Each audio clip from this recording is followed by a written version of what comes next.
जिसका मुझे था इंतजार दोस्तों 9 दिसंबर को हमारा सबसे पहले कक्षा 11वीं का भौतिक शास्त्र फिजिक्स का अर्धवार्षिक परीक्षा का पेपर है। लगातार दोस्तों मैं आपको तैयारी कराते जा रहा हूँ, इसलिए पहले ही दोस्तों मैंने आपको कक्षा 11वीं के भौतिक शास्त्र के इंपॉर्टेंट बता दिए हैं। आई होप दोस्तों मैंने आपको जितने क्वेश्चन बताए हैं आपको पहले तैयार कर लिए होंगे। हम दोस्तों क्या है पेपर के माध्यम से पूरा मैं आपको पैटर्न बताते जा रहा हूँ, कैसे कैसे क्वेश्चन आने हैं वो भी मैं आपको बताते जा रहा हूँ। जितने क्वेश्चन बताते जाऊँ तैयार करते जाइएगा, प्रैक्टिस करते जाइएगा। ओके, पार्ट 1 आ चुका है, ये पार्ट 2 है। पार्ट 1 वाली वीडियो मैंने दोस्तों आपको सही विकल्प बता दिए, रेगिस्तान बता दिए, सही जोड़ी और आपके एक वाक्य कंप्लीट करा दिए हैं।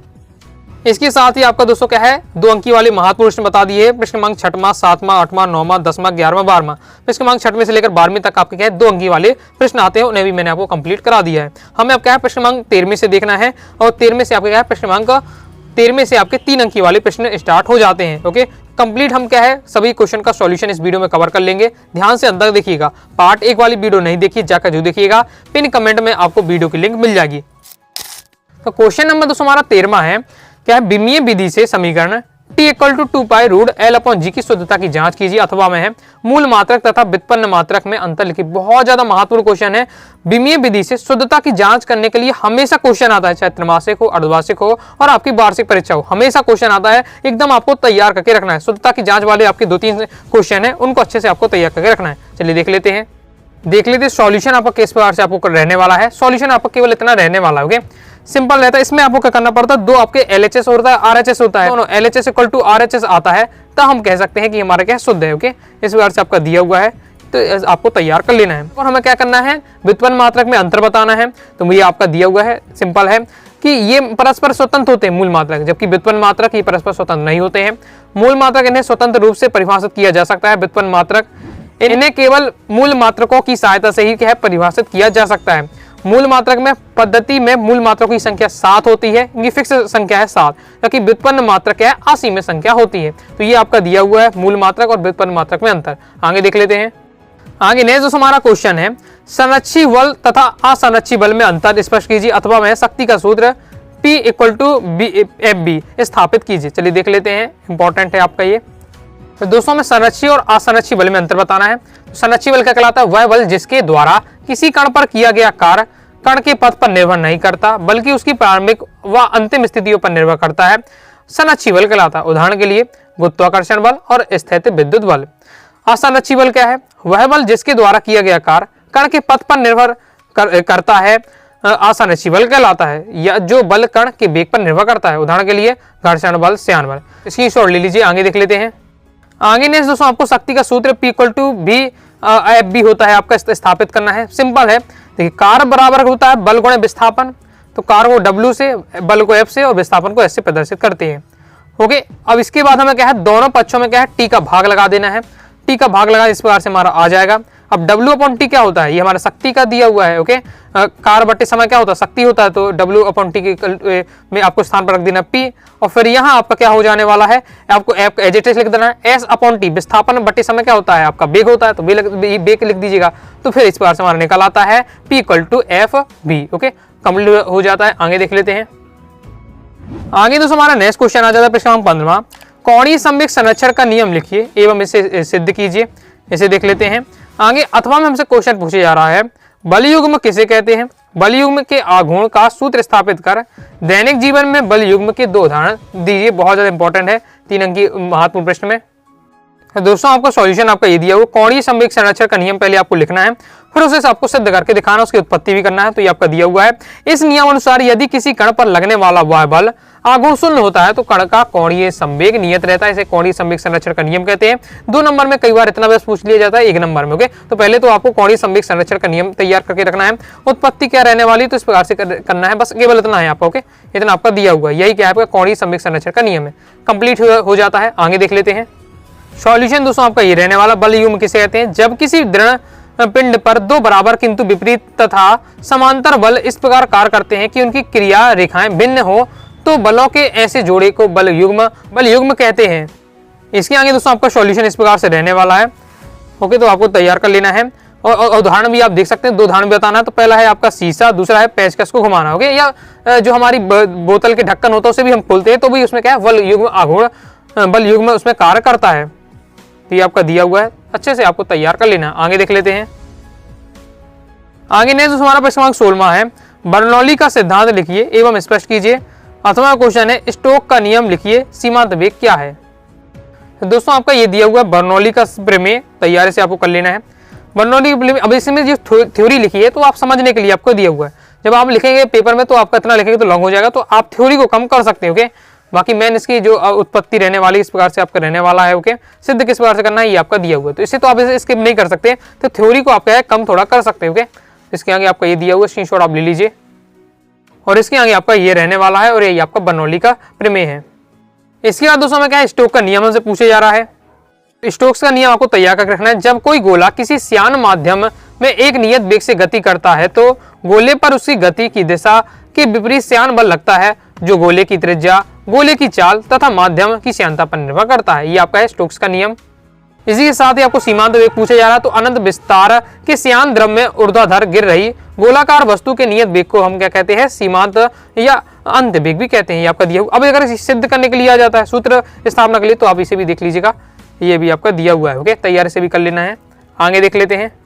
इसके आगे आपका ये दिया हुआ सॉल्यूशन तैयार कर लीजिए। आगे देख लेते हैं। हमने जो हमारे प्रश्न क्रमांक 17 है, यहाँ से हमारे 4 नंबर वाले प्रश्न स्टार्ट हो जाते हैं। प्रक्षेप गति कैसे कहते हैं। पृथ्वी सदर से क्षैतिज से किसी कोण थीटा पर फेंके गए प्रक्षेप के उड्डयन काल, प्राप्त अधिकतम ऊंचाई तथा क्षैतिज परास के लिए सूत्र स्थापित कीजिए। अथवा में हमारा क्वेश्चन है, वृत्तीय गति कैसे कहते हैं। एक समान वृत्तीय गति के लिए अभिकेंद्रित त्वरण ज्ञात कीजिए। कि प्रीवियस ईयर में कई बार क्वेश्चन आ चुका है, ये क्वेश्चन तो आपको रटा रहना चाहिए। प्रक्षेप गति कैसे कहते हैं ये वाला, और इसका उड्डयन काल, अधिकतम ऊंचाई और क्षैतिज परास के लिए सूत्र स्थापना, कई बार ये क्वेश्चन आ चुका है। अक्सर हमेशा ये क्वेश्चन आपका देखने को मिल जाता है पेपर में। ओके, अभी आपका वार्षिक परीक्षा है, उसके लिए बहुत ज्यादा इंपॉर्टेंट है, जो मैं आपको बता रहा हूँ सभी तैयार करके आपको रखना है। तो इस प्रकार से दोस्तों आपका रहने वाला है। पहले प्रक्षेप गति कैसे कहते हैं वो आपको समझाना है, तो प्रक्षेप गति बताया गया है, फिर आपका पूरा डायग्राम रहने वाला है। फिर इसके आप प्रक्षेप गति बताने के बाद आपको उड्डयन काल, क्षैतिज परास, अधिकतम ऊंचाई, तीनों का आपको सूत्र निकालना है, निगमित करना है। तो पहले आपका उड्डयन काल का सूत्र निकाला गया है, और साथ ही सूत्र निकालने के साथ साथ आपको जैसे आपका ये उड्डयन काल का ये फॉर्मूला आ जाता है। और इनको याद भी कर लेना है। याद क्यों करना है, क्योंकि कई बार ये क्वेश्चन ना इसके न्यूमेरिकल आते हैं, जो मैं आपको आगे क्वेश्चन बता रहा हूँ। ओके, तो न्यूमेरिकल आ जाता है, तो न्यूमेरिकल का सॉल्व करना है, तो ये फॉर्मूला उनके ये फॉर्मूला अप्लाई करने पड़ते हैं। ओके, तो तभी आप क्या इनके न्यूमेरिकल सॉल्व कर पाएंगे। फिर क्षैतिज परास का ये इस प्रकार से निकालना है। क्षैतिज परास का भी आपको क्या है फॉर्मूला याद करके रखना है। अधिकतम ऊंचाई का फॉर्मूला किस प्रकार से निकालना है ये तो आपको सीखना है, साथ ही इसका भी फॉर्मूला याद कर लेना है। तो किस प्रकार से इनके तीनों के फॉर्मूला निकले हैं ये आपको तैयार करके रखना है। अक्सर ये क्वेश्चन में पूछा जाता है पेपर में, और तीनों के फॉर्मूला याद करके जरूर रखिएगा। आगे देख लेते हैं। आगे नेक्स्ट जो हमारा क्वेश्चन है, वृत्तीय गति कैसे कहते हैं। एक समान वृत्तीय गति के लिए अभिकेंद्रित त्वरण आपको ज्ञात करना है, तो ये आपको व्यक्ति गति दिया हुआ है। ओके, इसके बाद दोस्तों आपको क्या व्यंजक भी निकालना है, तो ये आपके आंसर देख लेते हैं। व्यंजक ही आपका दिया हुआ है। इसके आगे आपका जो सॉल्यूशन ये दिया हुआ है, कंप्लीट आपको इसे तैयार कर लेना है। ये हमारा आ जाता है अभिकेंद्रित त्वरण का व्यंजक, कंप्लीट हो जाता है। आगे देख लेते हैं। आगे नेक्स्ट जो हमारा प्रश्न 18वां है, पीतल का आयतन प्रसार गुणांक हमें दिया हुआ है, तो इसका हमें क्या है पृष्ठीय, क्षेत्रीय व रैखिक प्रसार गुणांक निकालना है। रैखिक प्रसार गुणांक और पृष्ठीय प्रसार गुणांक हमें ज्ञात करना है, और हमको क्या है पीतल का आयतन प्रसार गुणांक दिया हुआ है। अथवा क्वेश्चन है, किसी ठोस के रेखीय प्रसार गुणांक और आयतन प्रसार गुणांक में क्या है संबंध ज्ञात कीजिए। सॉल्यूशन हमारा ये रहने वाला है दोस्तों। दिया है हमें पीतल का आयतन प्रसार गुणांक कितना, हमें इसमें क्षेत्रीय प्रसार गुणांक निकालना है, और साथ ही रेखीय प्रसार गुणांक भी निकालना है। तो ये हमारा फॉर्मूला होता है। ओके, ये फॉर्मूला हम अप्लाई करेंगे। यहाँ देखिए, यहाँ हमारा बीटा कहा गया है किसे, क्षेत्रीय प्रसार गुणांक को, अल्फा कहा गया है रेखीय प्रसार गुणांक को, और गामा कहा गया है आयतन प्रसार गुणांक को। ये फॉर्मूला होता है।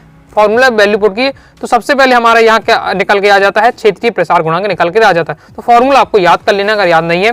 इसका रेखीय प्रसार गुणांक अल्फा बराबर होता है 1/3 गामा। ओके, ये फॉर्मूला में वैल्यू पुट कर आ जाता है, तो फॉर्मूला आपको पता होना चाहिए। आगे देख लेते हैं। आगे नेक्स्ट दोस्तों आपको किसी ठोस के रेखीय प्रसार गुणांक और आयतन प्रसार गुणांक में आपको संबंध बताना है। बहुत ज्यादा इंपॉर्टेंट है, बोर्ड आपके ये वार्षिक परीक्षा में कई बार आ चुका है, तो इस प्रकार से आपका लिखना है। पहले आपको एक लाइन ये आपका दिया हुआ है। आगे देख लेते हैं। इसके आगे का सॉल्यूशन आपका इस प्रकार से रहने वाला है, स्क्रीनशॉट आप ले लीजिए, और इसके आगे आपका सॉल्यूशन ये दिया हुआ। ओके, तो यहाँ से हमारा निकल कर आता है संबंध। ओके, यहाँ आयतन प्रसार गुणांक को गामा कहा गया है। ओके, ये आपका दिया हुआ है, अच्छे से तैयार कर लीजिएगा। आगे देख लेते हैं। लाइक और शेयर ठोक दीजिए, महाकाल का लाइक और शेयर ठोक दीजिए। पूरा साल मेहनत करता हूँ आपके लिए बेटा, ऐसा नहीं चलेगा, ऐसा नहीं चलेगा। नेक्स्ट जो हमारा प्रश्न 19वां है, कृत्रिम उपग्रह की कक्षीय चाल एवं परिक्रमा काल के लिए व्यंजक निकालिए। अथवा में है गुत्ती विभव क्या है, इसका मात्रक व अभिमीय सूत्र लिखिए तथा पृथ्वी के केंद्र से r दूरी पर गुत्ती विभव का सूत्र विस्थापित कीजिए। इसका सॉल्यूशन दोस्तों आपका ये दिया हुआ है। कृत्रिम उपग्रह की कक्षीय चाल एवं परिक्रमा काल के लिए व्यंजक आपको निकालना है। तो इसका सॉल्यूशन आपका ये दिया हुआ है। इसकी शॉर्ट आप लिए कच्ची चाल के लिए आपका ये व्यंजक दिया हुआ है। इसके बाद दोस्तों आपको क्या है, h ऊंचाई की कक्षा के लिए परिक्रमण काल भी निकालना है, तो परिक्रमण काल के इसके बाद निकाला गया है।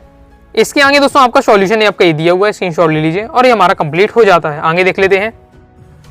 इसके बाद दोस्तों में क्या है, गुत्ती विभव क्या है, इसका मात्रक विमीय सूत्र पूछा जा रहा है। साथ ही पृथ्वी के केंद्र से r दूरी पर गुत्ती विभव का सूत्र पूछा जा रहा है। सॉल्यूशन आपका ये रहने वाला है। सॉल्यूशन आपका ये दिया हुआ, सूत्र की स्थापना आपको यहाँ दी हुई है और यह हमारा दोस्तों लास्ट में क्या कंप्लीट हो जाता है।